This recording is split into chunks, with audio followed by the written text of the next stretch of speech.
लोग डूबते हैं तो समंदर को दोष देते हैं। मंजिल न मिले तो मुकद्दर को दोष देते हैं। खुद तो संभल कर चल नहीं सकते, जब ठोकर लगती है तो पत्थर को दोष देते हैं। पत्थर को दोष देते हैं। सभी साथियों को नमो बुद्धाई और जय भीम मित्रों। आज हम चर्चा करेंगे तथागत गौतम बुद्ध के अंतिम संदेश की। अंतिम उपदेश उन्होंने कुशीनगर में दिया और कुशीनगर के अंदर रहते हुए एक मरणासन अवस्था तक वो पहुँचे। तो सभी भिक्खु जो उनके थे, जो उनके शिष्य थे, उन सब ने तथागत गौतम बुद्ध से निवेदन किया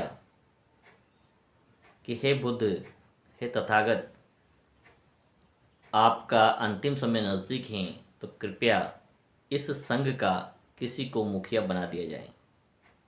सामान्यतः देखते हैं हर धर्म के अंदर कोई मठाधीश या कोई भी शंकराचार्य मरने से पहले अपने पद पर किसी और को मनोनीत कर जाता है, नॉमिनेट कर जाता है, जिससे उनके बाद पूरी सत्ता उनके हाथ में रहे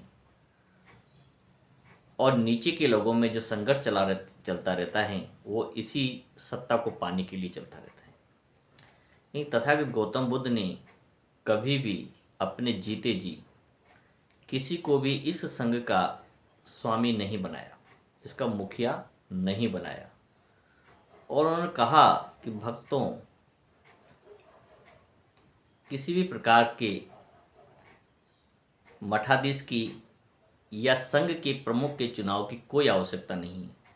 जो ज्ञान मैंने आपको दिया है वही इस संघ का आधार है।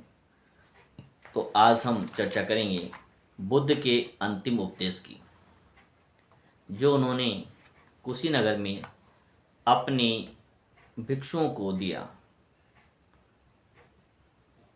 उपदेश में उन्होंने कहा कि भिक्षुओं, आत्मदीप बनो, आत्मदीपो भव जिसे कहा गया है। आत्मशरण बनो, किसी दूसरे पर निर्भर मत रहो। धर्मदीप बनो, धर्म शरण बनो, दूसरे उपदेशों पर आधारित मत रहो। अपने शरीर को देखो कि हे बनते, हे भिक्षुओं, तुम्हें दूसरों की दया पर जिंदा रहने की आवश्यकता नहीं है। आत्मदीप बनो, अपने दीपक आप स्वयं हैं। आपके हर कर्म, हर गति के स्वामी भी आप हैं। आत्मशरण बनो, अपनी शरण स्वयं बनो। किसी दूसरे की शरण जाने की तुम्हें कोई आवश्यकता नहीं है। किसी दूसरे पर निर्भर रहने की आवश्यकता नहीं है।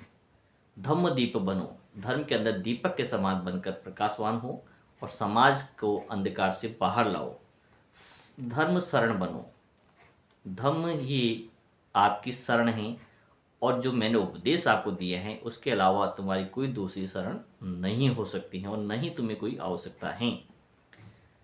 उसके भलों का ख्याल कर उसके प्रति आसक्ति मत रखो। किसी को भी अपना न माने और उसके प्रति इतनी आसक्ति न रखें जिससे कि आपके कर्तव्य पथ पर बाधा उत्पन्न हो। उसकी वेदना, उसका आनंद सभी दुख का मूल बनते हैं। उसके प्रति हम आसक्त कैसे हो सकते हैं? अपने हृदय को देखो, उसमें आत्मा जैसी कोई वस्तु नहीं है। यह जानकर उसके मोह में फंसना नहीं चाहिए। ऐसा करने से हम सभी दुखों का निरोध कर सकते हैं। यदि हमने मान लिया कि ये शरीर नश्वर हैं और आत्मा नश्वर हैं, तो कभी भी हम अपने दुखों से दुखी नहीं होंगे और उन पर पार पा पाएंगे। इस संसार में मेरे चले जाने के बाद भी तुम लोग मेरे उपदेशों का पालन करते रहें और तभी तुम मेरे शिष्य कहलाओगे। यदि आपने मेरे बताए गए मार्ग, मेरे उपदेशों का अनुसरण नहीं किया, उनका पालन नहीं किया, तो कोई भी आपको मेरा शिष्य नहीं मानेगा। इसलिए मेरे द्वारा जो दिए गए संदेश हैं, जो आपको शिक्षाएं हैं, वही इस धम्म का आधार हैं। आपको किसी की शरण जाने की या किसी को गुरु बनाने की कोई आवश्यकता नहीं है। तथागत गौतम बुद्ध ने आगे कहा कि भिक्षुओं, अब तक मैंने तुम लोगों को जो धर्म और विनय के उपदेश दिए हैं उन्हें बराबर सुनते रहना, उन पर विचार करते रहो और उनका आचरण करते रहो। कोई भी धम्म की शिक्षा तब तक फलदायक नहीं हो सकती जब तक आप उसका निरंतर अभ्यास नहीं करते हैं, निरंतर उस पर विचार नहीं करते हैं, निरंतर उसे अपने आचरण में नहीं उतारते हैं। किताबी ज्ञान हमारे किसी काम का नहीं है जब तक उस किताबी ज्ञान को हम व्यवहारिक ज्ञान में परिवर्तित न करें। उनका सभी उनका कभी भी त्याग मत करना। जो शिक्षाएं मैंने दी हैं तुम्हें, उन शिक्षाओं को कभी अपने आप से त्याग मत करना। अगर तुम मेरे उपदेशों को के अनुसार आचरण करते रहोगे तो तुम्हारा जीवन सदा सुखी रहेगा। उपदेशों की कुंजी है अपने हृदय पे काबू पाना। तथागत गौतम बुद्ध का मूल मंत्र ये था कि आपको अपनी इंद्रियों पर पूर्णतः नियंत्रण रखना होगा, संयम रखना होगा, और संयमित व्यक्ति किसी भी प्रकार के कष्ट में दुखी नहीं होता है। इसलिए वासनाओं को संयमित करके अपने आप पर विजय पाने का प्रयास करते रहो। शरीर को पवित्र रखो, मन को शुद्ध रखो, सदा सत्य बोलो, वचन बोलो, लोभ का त्याग करो, क्रोध मत करो, पाप से दूर रहो और हमेशा अनित्यता का चिंतन करते रहो। अनित्य का तात्पर्य है कि कोई भी चीज़ स्थायी नहीं है, अनित्य है, आज है और कल नष्ट होने वाली है, देर सवेर उसे नष्ट होना ही है। अगर हृदय मोह के वशीभूत होकर लोभ का शिकार बनने की नौबत आ जाए तो उसका दृढ़तापूर्वक दमन करें। यदि कोई परिस्थिति ऐसी बनती हैं, आपको अपनी ओर आकर्षित करती हैं, मोह में बांधने का प्रयास करती हैं, तो दृढ़तापूर्वक अपने मन को मजबूत बनाएं और उससे दूर रहें। अतः हृदय के दास न बनकर हृदय के स्वामी बने। आपके हृदय के स्वामी आप स्वयं रहें, उस पर आपके अलावा किसी और की इच्छा काम न कर पाएं। मनुष्य का हृदय उसे बुद्ध भी बना सकता है और पशु भी बना सकता है। मोह में फंसकर वह राक्षस भी बनता है और निर्वाण प्राप्त कर बुद्ध भी बन सकता है। दोनों चीज़ें आप पर ही निर्भर हैं, आप किस मार्ग को चुनते हैं। क्या आप दूसरों के वशीभूत होकर चलते हैं तो आप राक्षस बन जाएंगे। आप अपने मन के स्वामी बनकर खुद काम करते हैं तो आप बुद्ध भी बन सकते हैं। ये सब हृदय का खेल है, इसलिए हृदय पर नियंत्रण रखना, उसे सच्चे पथ से विचलित न होने देने का प्रयास करना चाहिए। तथा गौतम बुद्ध ने तीसरा उपदेश दिया, भिक्खुओं, तुम लोगों को मेरे धम्म का पालन करते हुए आपस में मिलजुल कर सदैव रहना चाहिए। एक दूसरे का आदर सत्कार करना चाहिए, आपस में झगड़ना नहीं चाहिए। सब मिलकर धर्म की रक्षा करो, मिलकर अध्ययन करो, मिलकर उसका आचरण करो। एक दूसरे को प्रोत्साहित करते हुए साधना का आनंद एक साथ मिलकर उठाओ।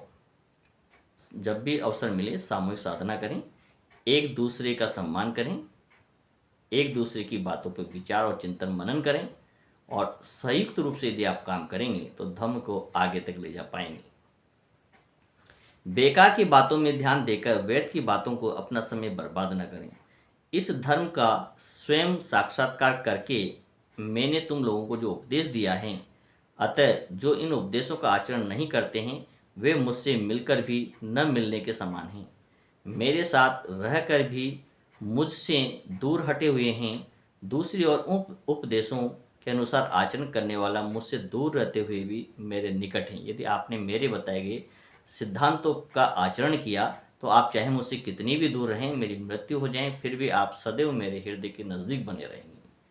और चाहे आप मेरे नज़दीक बैठे हैं, यदि मेरे बताए गए आज व्यवहार जो शिक्षाएं हैं उसको आचरण में नहीं उतारते हैं तो मुझसे दूर ही कहलाएंगे।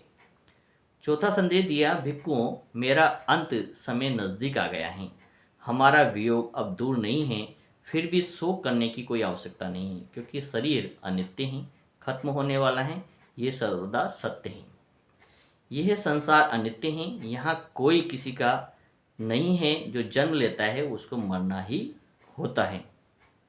सांसारिक क्लेशों से राक्षस सदा अवसर पाकर तुम लोगों पर आक्रमण करने के लिए अग्रसर रहते हैं। यदि तुम्हारे कमरे में विषैला सांप घुसा हुआ है तो जब तक तुम उसे कमरे से निकाल नहीं दोगे तब तक चैन की नींद नहीं सो पाओगे। इसका तात्पर्य सीधा सा है, जो वासनाएं हैं, जो इच्छाएं हैं, व्यक्ति और विषैले सांप की तरह हैं। जब तक उसे आप अपने शरीर से, मन से बाहर नहीं निकालेंगे तो उसी प्रकार से व्याग्र रहेंगे जिस प्रकार से आपके कमरे में कोई सांप छिप जाए अंदर जाकर और आपको ये पता ना चले कि वो बाहर निकला ना निकला, तब तक आप आशंकित रहेंगे। तो उसी प्रकार इन भावों को, आप द्वेष को, हिंसा को, कटुता को, नफरत को, द्वेषता को अपने मन से पूर्णतः जब तक नहीं निकालेंगे, तब तक आप बुद्ध के उपासक नहीं कहला सकते। पांचवा उन्होंने संदेश दिया, भिक्खुओं, अब मेरी अंतिम घड़ी है, किंतु यह नहीं भूलना चाहिए कि यह मृत्यु केवल शरीर की मृत्यु है, क्योंकि शरीर माता पिता से पैदा होता है और अन्न द्वारा उसका पोषण किया जाता है। उसका व्याधिग्रस्त होना और नष्ट हो जाना अपरिहार्य है। सभी व्यक्ति अपने माता पिता से जन्म लेते हैं और भोजन के द्वारा उसकी वृद्धि होती है शरीर की, और एक समय बीमार होकर या अंतिम अवस्था तक पहुंचकर उसका नष्ट होना स्वाभाविक क्रिया है, इसलिए इससे दुखी होने की आवश्यकता नहीं है। किंतु बुद्ध का वास्तविक रूप शरीर नहीं है, अपितु निर्वाण है। और निर्वाण उसे कहते हैं जहाँ व्यक्ति की जन्म मरण का बंधन पूर्णतः समाप्त हो जाता है, उसके अंदर मरते समय किसी भी प्रकार की लालसाएं, इच्छाएं नहीं बसती हैं, वही एक निर्वाण है। उन्हें पूरा करने के लिए उसे आने की कोई आवश्यकता धरती पर दोबारा नहीं पड़ती है। ऐसे तथागत गौतम बुद्ध ने पुनर्जन्म का पूर्णतः विरोध किया है। आत्मा की जो वस्तु हैं, आत्मा जो शब्द हैं, उसका खंडन किया है। लेकिन अपरिनिर्वाह का तात्पर्य तभी होता है, निर्वाण तभी प्राप्त होता है, जब मरते समय आदमी की किसी भी प्रकार की इच्छाएं न बची हो, सभी इच्छाओं पर वो पार पा चुका हो। शरीर के नष्ट हो जाने पर भी निर्वाण धर्म और साधना के रूप में अनंत काल तक जीवित रहता है। इसलिए जो केवल मेरे शरीर को देखता है, वह सच्चे अर्थ में मुझे नहीं देखता है। इसलिए मन के विचारों को देखिए, मेरे द्वारा जो सिद्धांत दिए गए हैं उन्हें समझने की आवश्यकता है, न मेरे शरीर को देखकर दुखी होने की आवश्यकता है। जो मेरे धम्म को तथा मेरे उपदेशों को जानता है, वह मुझे देखता है। मेरे मरने के बाद मेरे उपदेशित धम्म ही तुम लोगों का शास्ता होंगे, तुम्हारे स्वामी होंगे। जो मैंने उपदेश दिए हैं धम्म के, वही तुम्हारे स्वामी हैं, और उन्हीं के अनुसार आपको अपना जीवन आगे चलाना है। इस धम्म का अनुसरण करना ही तथागत की सेवा करना है। मैं अपने जीवन के 45 वर्षों में जो कुछ धम्म उपदेश देना चाहिए थे, सब तुम्हें दे चुका हूँ, और जो कुछ करना था मुझे, वो सब कुछ मैं कर चुका हूँ। धम्म में तथागत का कोई रहस्य नहीं है। तथागत ने सभी उपदेश स्पष्ट और बिना किसी छिपावे के आपको दिए हैं, अर्थात तथागत ने अपने पास कुछ भी नहीं छिपा कर रखा है। जब मेरी अंतिम घड़ी है, अब मेरी अंतिम घड़ी आ चुकी है, अब मेरा परिनिर्वाण होगा, यही मेरा अंतिम उपदेश है। और इसी के साथ तथागत गौतम बुद्ध ने अपनी अंतिम सांस ली और महापरिनिर्वाण को प्राप्त हुए। इसी के साथ हम अपनी वाणी को समाप्त करते हैं। साधु साधु साधु।